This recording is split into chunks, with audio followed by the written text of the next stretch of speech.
Ndugu mtazamaji, na kusalimu kwa jina la Yesu Kristo. Ningependa sana kunipa dakika 5 tuweze kuongea mawili matatu hapo tunavyoiaga mwaka wa 2023 na kuingia kwa mwaka 2024. Nitaanza kwanza kwa mfano. Rafiki yangu moja tulikuwa tukiongea tu katika maongezi ya kawaida. Nikamwambia, unasemaje kuhusu 2023? Akaniambia hiyo mwaka iende kabisa, iende, sitaki hata kuisikia tena. Natarajia mwaka 2024. Nikamwangalia nikasema, wewe unanishangaza rafiki. Juzi hapa tumeenda kwenye harusi ya binti yako. Ukawa unasema nimeona mkono wa Mungu. Mungu ni mwema sana, amenishangaza. Wiki iliyopita umekuwa kwenye harusi ya mwanao wa pili, ukasema Mungu ni mwema sana. Leo unasema iende. Labda kwa ajili ya mawili matatu ambao hajaenda vizuri. Lakini akasema Mungu nisamehe sana. Ikanipatia somo katika hata kitabu, katika Biblia nyakati za zamani watu ni wale tu. Hata leo kuna wengine wanaweza akasema mwaka huu uende kabisa. Nimekutana na mambo mengi pia wakawa wamesahau yale ambao mema ambao Mungu amefanya. Basi nimekumbuka katika Kutoka ile sura ya 15, kama unajua vizuri, wana wa Israeli waliimba nyimbo mpya baada ya Mungu kuwavusha katika ile bahari ya Shamu na kuona maadui wao wanaangamia. Walitunga nyimbo mpya. Sura nzima inaeleza ukuu wa Mungu, inaeleza sifa za Mungu, inaeleza mambo makuu walioyaona, jinsi walivuka kama nchi kavu kwenye bahari na vitu kama hivyo. Lakini sura haijaisha. Wameanza kulalamika tu eti nini, wamekosa maji. Kwa sababu wamekutana na jangwa, hamna maji. Wakaanza kusema, kwa nini umetuleta? Kwa nini umetutoa huku? Wakalalamika. Basi Mungu akampa njia ya kuweza kupata maji. Walivyokunywa maji wakafurahi tena. Sura ya 16 inayofuata wakapita kwenye jangwa ya kukutana na njaa. Wakaanza kwamba, Mungu, we Musa, kwa nini umetutoa Misri? Tunakumbuka Misri hata tulikuwa watumwa, tulikula nyama, tulikaa vizuri. Umetuleta huku ili utuue. Jamani, mwanadamu ndivyo alivyo. Hata na wewe hapa unaweza tukaona kwamba nikisema kwamba tunamkesha wa kumshukuru Mungu, unaweza ukasema kwanza namshukuru Mungu kwa njia gani? Amenifanyia kitu gani? Lakini kumbuka vizuri, tangu Januari mpaka Disemba, yamkini kuna mambo ambayo Mungu amekufanyia ambayo yanakupasa uje kumshukuru Mungu.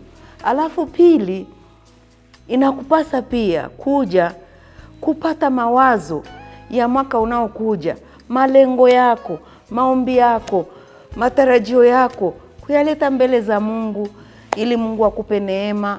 Mara nyingi unakuta tuna mikakati, tuna mipango, lakini bila neema.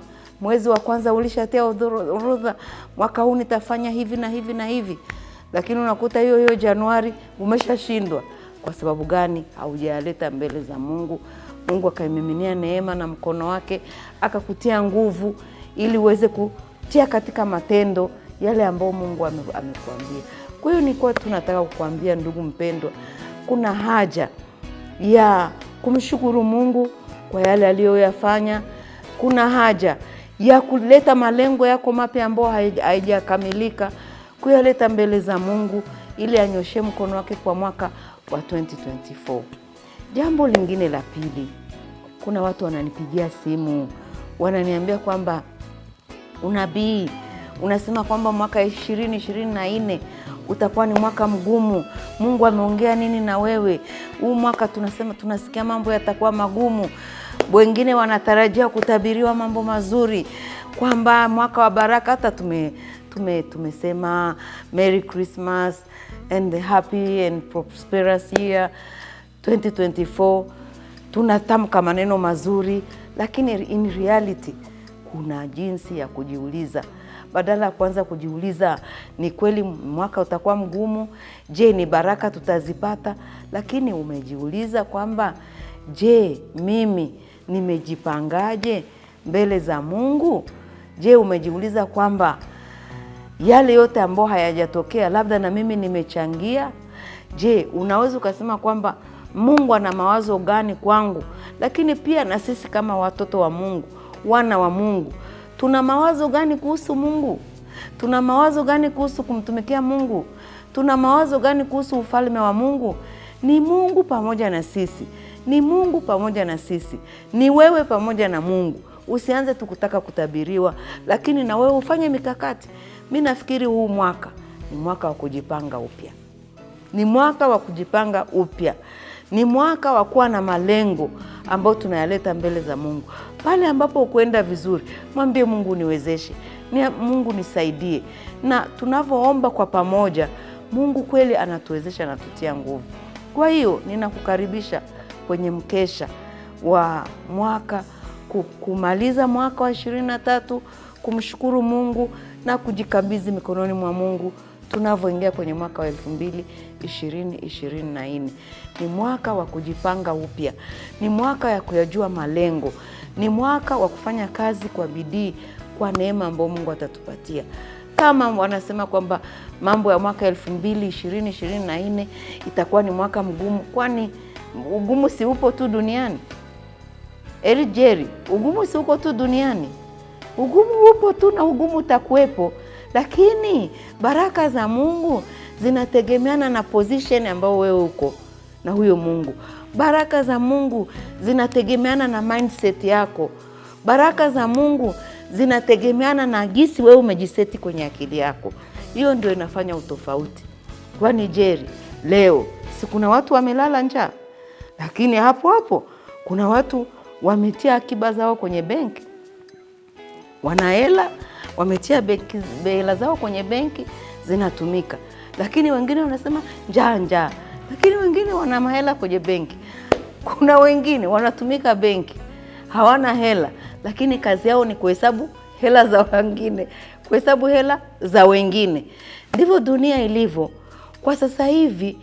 Kubarikiwa, kuwa kwenye hali ngumu na kuwa kwenye hali ya utoshelevu, yote ni ndani ya akili ya mtu, yote ni ndani ya jinsi unajifikiria wewe, yote ni jinsi unavyomuomba Mungu na kuamini kwamba kila kitu kinawezekana. Kwa hiyo niseme tu kwamba either ikiwa mwaka mgumu, itakuwa mgumu kwa wengine, itakuwa baraka kwa wengine. Either ni mwaka wa baraka, lakini hawezi kukaa tu unasubiri baraka kama manu ambayo inatoka mbinguni.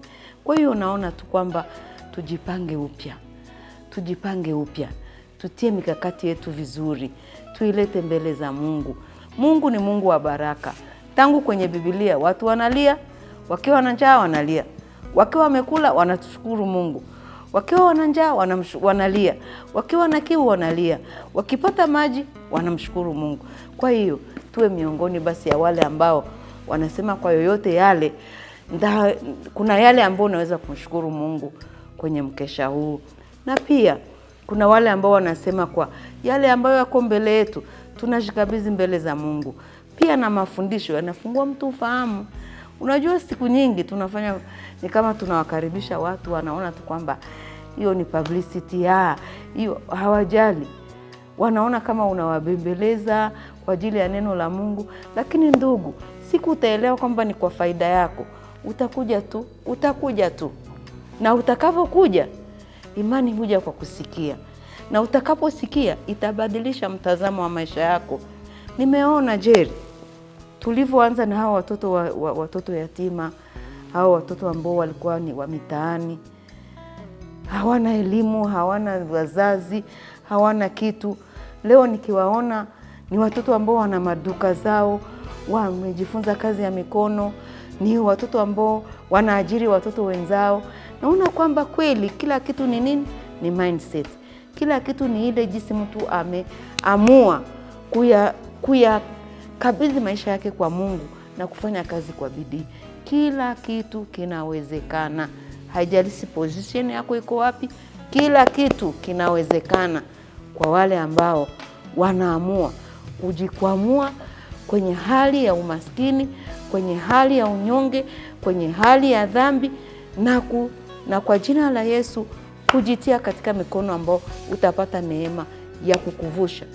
Nakwambia unaweza ukashuhudia maisha yako yakao ushuhuda kwamba nilikuwa katika hali na leo ninamwona Mungu katika hali hii. Lakini bado dunia, Biblia inasema hali itazidi kuwa ngumu. Hali itazidi kuwa ngumu. Lakini pamoja na hayo, baraka za Mungu ni za wana wa Mungu. Mungu ni Baba. Mungu ni Baba. Hata kama hali itakuwa ngumu, Baba anajua jinsi ya kuwatunza wanaye.